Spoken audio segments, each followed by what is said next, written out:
There's actually one thing I want to do really quick before taking on the Gym Leader Morty, and that's going to be to the west of Ecruteak City. Now, Morty is very well known for using the move Hypnosis, which is why I recommend stocking up on Awakenings, which you can buy in the Ecruteak City Mart. I already went ahead and bought some Awakenings at the Mart, so one thing I want to show you guys is way over here on Route 39. And I'm not quite ready to fight all the trainers over here. I'll get into this route in further detail later on, but really quickly here, let me sneak by all of these people because there's a really important berry that you can grab up here, and it's the Mint Berry. The Mint Berry is an item you can attach to your Pokemon that will heal sleep right in battle, so if Morty uses Hypnosis on your Pokemon, you can immediately wake them back up with this Mint Berry here. So since Roosevelt, my Teddiursa, is going to be my main attacker for the gym, I'm going to go ahead and let him hold the Mint Berry. So yeah, that should be pretty dang helpful when taking on Morty's Gengar. And with that said, guys, let's get back to the gym fight. What's going on, everybody? It's Leroy. Welcome back to Pokemon Crystal version, and in the last video, we defeated all of these idiot trainers in the Ecruteak City Gym, along with our rival in the Burn Tower, where we released all of the legendary Pokemon. So today, we're gonna go ahead and take on the 4th Gym Leader, Morty. And this dude basically uses Ghastly, Haunter, and Gengar on his team, so a bunch of Ghost and Poison types. That means that his Pokemon are going to be weak to Ground, Psychic, and Ghost types. So we're primarily going to be using the Dig TM to knock out his Pokemon, but we're also going to be using a little backup because, yeah, this is a pretty tough gym leader, and it's pretty tough to take him out with just one Pokemon. So let's get this thing started. Morty, the 4th gym leader. This guy might not be as tough as Whitney, but he definitely doesn't mess around. He starts off with a Ghastly, only at level 21. You definitely want to save your best Pokemon for later in the fight, so I'm going to be sending in Quilava to start things off here. Now, 9 times out of 10, this Ghastly is just going to use the move Curse, which is going to knock out, it's going to sacrifice half of its own health to lay a Curse on you, which will do damage to you throughout the fight. And essentially, you're not going to be able to get out of the fight alive with this Curse put on you. So, I'm going to set up here with a rollout. There goes the Curse. I just don't want my main Pokemon, Teddiursa, to be cursed throughout this fight. So make sure you send some guy in that you're comfortable taking that Curse, something that can get the Ghastly out of the way really quick and you can just move on. Now, I'm going to stick around for the Haunter here, because I already have this rollout going, which is gaining power. So it would be foolish of me to get out of here right now, because it's going to do so much damage. So I want to stick in here for Haunter, and there's that Curse. As you can see, that's going to slowly start knocking you out. Now, Haunter does know Nightshade. This guy actually does have a move that can do some damage to you, along with Hypnosis, Curse, and Mimic. So really my best piece of advice is to just hold off on your best Pokemon until you come across his Gengar. And it looks like he's actually going to go out to his Gengar now, so let me get on out of here.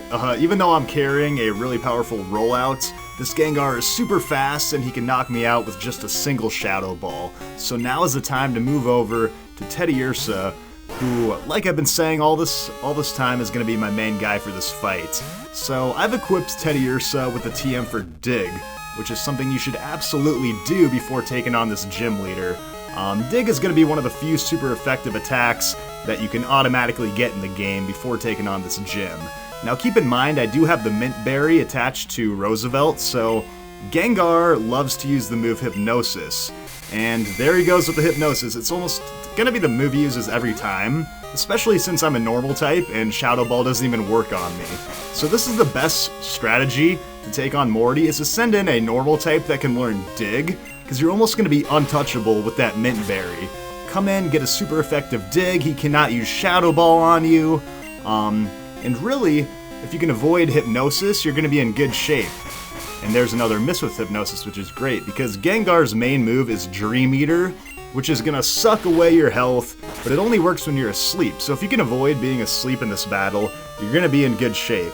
Now, I've gotten pretty lucky so far with Hypnosis. Let's see if I can kill him off here. Okay, so I am going to get put to sleep. So this is a good example. This is Morty's bread and butter. He'll put you to sleep with Hypnosis, and he'll hope that you don't use an Awakening. If you guys remember, I said at the very beginning of the video, stock up on awakenings. As a very bad example, I only have 2, so we'll go ahead and use one. But if you have enough awakenings, you're basically never going to be able to lose this fight. He will never be able to pull off a Dream Eater if you just stall him out with awakenings. So yeah, eventually Hypnosis misses just like that, and you just get in there for the kill. So yeah, Hypnosis is a cheap move, so you can just backfire by being cheap and using awakenings to counter all of his Hypnosis, whatever the plural is for that. And eventually you get by Gengar by Mint Berry and Awakening. So last up, he has a level 23 Haunter. This thing is a piece of crap that just knows Nightshade, and I'm immune to Nightshade, which means that this guy basically cannot touch me. It also knows, like, Mean Look, Mimic. I'm just gonna go with Feint Attack, because I don't want him to mimic my Dig and turn into a Dig Fest. That would just take forever, so I'll opt for Feint Attack, which is also super effective. Yeah, and if you can get past his Gengar, the rest of his team is pretty easy. So yeah, just to sum everything up, save your main Pokemon until you get in with Gengar, and then just make sure you have that Mint Berry attached, and use all the Awakenings you have to. Just don't let him start using Dream Eater on you. At that point, you've basically lost the battle when he's using Dream Eater. So, I gotta get Feint Attacked because of the Mimic, but that's okay. I'll Feint Attack him right back, and that will finish things off. So there we go, that's the 4th Gym Leader, Morty. And just like that, we are halfway done with the Kanto region. And by Kanto, I mean Johto. Sorry about that. Alright, this badge is yours. So, we're gonna get, whatchamacallit, the Fog Badge. Fog Badge is pretty cool. It's gonna boost up your Ghost-type moves by 12.5%, which is kinda cool because he also gives you the TM for Shadow Ball. Oh, and by the way, it lets you use Surf outside of battle. Like that's important or anything. Yeah, TM 30 Shadow Ball. But yeah, you get that immediate boost to your Ghost-type moves, making Shadow Ball essentially a 90 base power move instead of an 80 base power move, which is pretty rad. I'm definitely going to teach that TM to my Eevee as soon as I get out of here. But really quickly, let's make sure we get recognized as the one and only Leroy on the winning trainers list. Alright, so yeah, we got the Shadow Ball TM. We can now use Surf outside of battle. We got a lot of work to do, so before I go off on my Surf quest, let's go right into the TM bag and teach Shadow Ball to our Eevee. Definitely take a look at Shadow Ball. It's a Ghost-type attack, meaning it's going to be super effective against Psychic types and Ghost types. There are tons of Psychic types in this game, so you're going to want somebody to know Shadow Ball, and Cosmo is the perfect person to learn this. So yeah, he's going to be my guy for beating up on Psychic types throughout the rest of the game. And yeah, you almost got to make sure you find a guy that can learn Shadow Ball. It's such a great move. It'd be a shame not to have it, and I hate Sand Attack, so let's get rid of that move. I think it's kind of cheap. So there we go, we learned Shadow Ball. And yeah, that's actually a 90 base power move instead of 80 base power because of the 12.5% increase from the Fog Badge. Anyways, with all that nerdy stuff out of the way, let's go on our Surf quest. Yeah, now that we can use the Surf HM outside of battle, I want to quickly explore everything that we missed in the previous 14 videos that required Surf in order to get there. So I know it sounds like a daunting task, but I think we can actually do that pretty quickly, maybe wrap up the video. There's one really cool thing that you can do with Surf that a lot of people don't know about, and that's the first thing I'm going to do. But I'll stop along the way for stuff like this berry over here. And I love how Poliwag just turns into Lapras when I go surfing. You can grab a Mystery Berry here, which is pretty cool. It's actually going to restore your power points, so yeah, interestingly enough, you can make that a held item. Could be useful later on in the game. Yeah, our Poliwag Lapras is going to get us back on land, and let's start biking down to Goldenrod City. This really cool thing I want to show you is just south of Goldenrod. And I'll probably try to cover everything that we can do with Surf. I'll hold off on the Union Cave and the Ruins of Alph because those kind of tie in later on, and we need strength to fully explore it. So this is the furthest south I'll go on this portion of Johto, and really quickly here you can grab yourself a Nugget. Go ahead and sell that at a mart for 5,000 Poké Dollars, and you know I'm going to be doing that because I'm trying to save up for that Fire Blast TM. But yeah, continue to surf down south here, and this is just one of those areas that you can't see when you're going up the main route, so people just completely forget about coming back here. But check out this little secret space down here. You got 3 secret trainers that you can do a little face-off with. Now, make sure you're prepared before stepping in, because you're going to actually fight these trainers back to back to back. And Nintendo Game Freak sort of built on this idea later on in Ruby and Sapphire when they introduced the Winstraight family. So yeah, you guys will see what I'm talking about. It's very similar to the Winstraight family, where you have these, you know, battles just going on back to back where you can't heal in between or anything like that. So we start off with cool trainer Irene, and naturally everybody has a team of water types, which actually makes sense because you have to surf here. I mean, it wouldn't have surprised me if Nintendo just loaded these people up with like fire types on their team, but they actually got it right, and they all have water types. So kind of the theme here is they all start with a basic Pokemon like a Goldeen, and then they have a second Pokemon on their team, which is the Evolution. So yeah, I'm just going to be kind of doing the Growth, Mega Drain.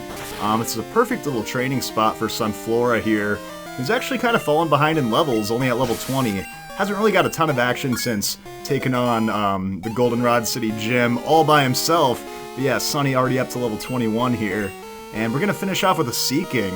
But yeah, I always love coming down here and doing these fights because you just see some cool Pokemon that you normally wouldn't find in battle, and they're actually at pretty dang high levels. I think by the time we fight the 3rd trainer, we're going to be facing like a level 28 Pokemon, so a lot of experience and money to be had down here for sure. So yeah, this is just one example of kind of the cool stuff I'm going to be finding here with Surf. It's mostly items on the other side, but over here in particular you can do some pretty cool battles. And actually you can get really in depth with the Union Cave and do a lot of training in there and go pretty deep into things, but like I said, I might be holding back on that portion for a little bit longer. I don't want to stray too far off from the main story of the game. But it looks like that's going to do it for cool trainer Irene. And yeah, we got up to level 22 there, so things are going pretty smoothly for Sunny here.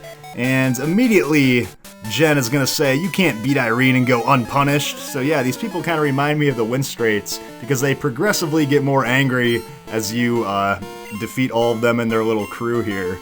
So this time around, we have a Staryu, which is followed up by a Starmie. So I guess this is the big Misty fangirl of the Johto region, just going with the same team there. It's actually a higher level team than the one you see in the original games, which is kind of interesting. But yeah, 1 growth is all we need here to get started.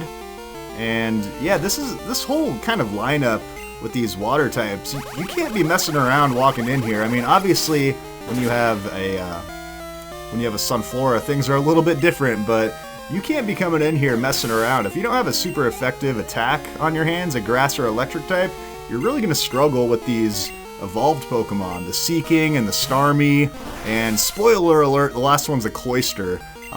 They get at higher and higher levels as you go up, so you really got to be at full health, full strength, and have a plan before just waltzing on down here and trying to fight all these cool trainers. But yeah, Sunflora is the man for the job here, so Mega Drain's gonna be a 2-hit KO for the Starmie.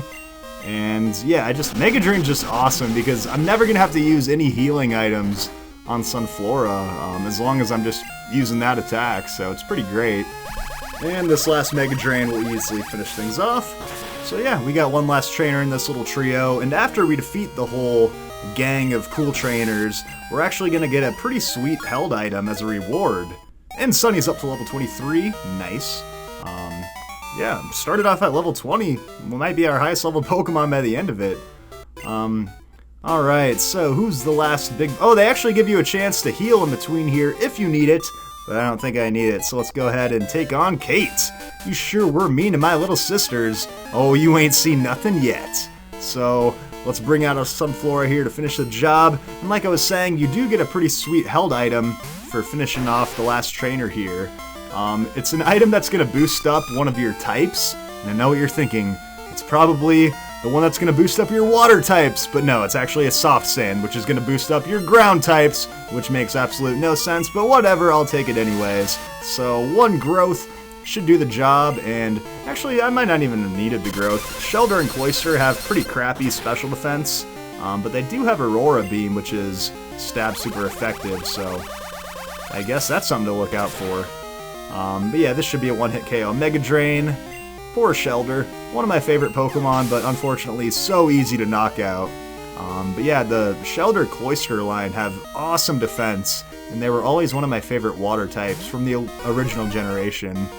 But yeah, they can't take special shots to save their life, so...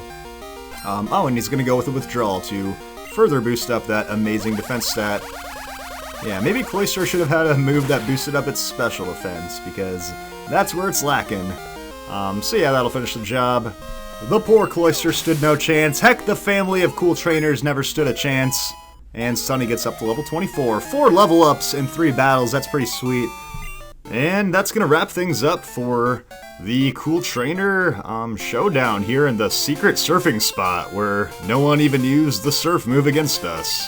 But you are going to get the soft sand as a reward. Pretty nice. It's going to boost up your ground type moves by 10%. And my Teddy Ursa does have the dig TM, so yeah, I'll probably go ahead and attach that to him to turn that 60 base power dig into a 66 base power. And as you can see, there's nothing on either side, no hidden items or anything, so let's actually surf way back up to Ecruteak where we started, and I'm going to check out things on the other side of Johto. Alright guys, so I grabbed some repels and everything at the Goldenrod City marked, because I know I'm going to be going... Oh, we got the egg hatching. Alright, we got the mystery egg finally hatching, and there's actually... I don't know what I'm going to get. Oh, it's Elekid! Yes! Yes! Dude, this is actually by far my of all of the Pokemon that could have hatched from this egg, Elekid is the one that I was probably thinking about actually using on my team. There's no way I would have gone with any of the normal types, or even Pichu. I already have a fire type. Really, Elekid and Smoochum were the two that I was thinking if I hatched, I would use on my team. So, I don't have a nickname off the top of my head. Guys, I'm going to use Elekid on my team in this walkthrough, but I want you guys to come up with a nickname. So please leave a nickname idea for Elekid in the comments, and I'll pick my favorite one, and that's what I'm going to use as my 6th team member. Heck yeah, that's awesome. Really quickly, guys, on the Ruins of Alph, I mentioned earlier, there are some places to surf in here, but we can't actually make any progress until we head to the Union Cave. And we're gonna need strength in order to do that, so I will leave the Ruins Alph for a little bit later. It's very frustrating because you feel like you should be able to make progress in the Ruins of Alph, but you can't do it until you get surf. So with that said, let's backtrack over to Violet City, and let's just immediately start surfing, because there's a lot of water in Violet City, and some random items that you can grab. So yeah, I have a bunch of repels that I got at the department store, and it's annoying because you can't find them anywhere else. Like, they don't sell them in Ecruteak, so I have to keep backtracking. But anyway, come up here to grab a PP up. I'll definitely be saving that for Fire Blast later on in the game, which only has 5 power points. Definitely save PP ups for your 5 power point moves. Maybe you can make an argument they're decent for your 10 power point moves. I guess it comes down to your own preference, your own team. Anyway, come over to the other side of the city here and use surf again, and I think it's a rare candy over on this side. Yeah, right here. We got ourselves a rare candy, which I probably won't use because I'd actually prefer to stay at a low level in this game to make it a little bit more challenging. But I'll definitely still find all the rare candies, because I know people like finding those. Anyways, let's hop out of the water, and there is a little cut tree over here that I wasn't able to get past when I first got into Violet City. But now that we have the second gym badge, we can get past that, and there's a hidden Hyper Potion here. So yeah, that can heal up 200 hit points. You probably don't need it yet. You can always sell it off for a decent chunk and change, if you're more on the monetary side of things right now. But anyways, let's head over to the east side of Violet City, to Route 31. Now we're going way back to the early portion of the game, but that's okay. It's only going to take a little bit of time on our bike. Let's cut down this tree here to make a little bit of a shortcut, because there's one really great item that I want to find that's all the way back in Cherry Grove City. I know I said this place was worthless when I first stopped through and I didn't talk to anybody. Oh, and let's grab this berry, by the way, because we're actually going to need some more berries for when we get to the Miltag farm, but that's for a later day. But yeah, go back down to Cherry Grove City. I didn't go into any buildings or talk to anybody when I first arrived, but I do want to surf over here to this little island where there's this one guy, because he's actually going to give you a held item called the Mystic Water, which is going to boost up your water types by 10%, but my item pocket is full, so guys, I'm going to have to find an item to get rid of so I can pick up this Mystic Water, which I'll of course attach to my Poliwag to boost up its water types by 10%. But I do think this is a good stopping point for the video. We accomplished a lot with the Surf HM in this one, so I'm pretty happy about that. So I'll meet you guys back in Ecruteak City for part 16. Thanks for watching, and I'll see you all next time.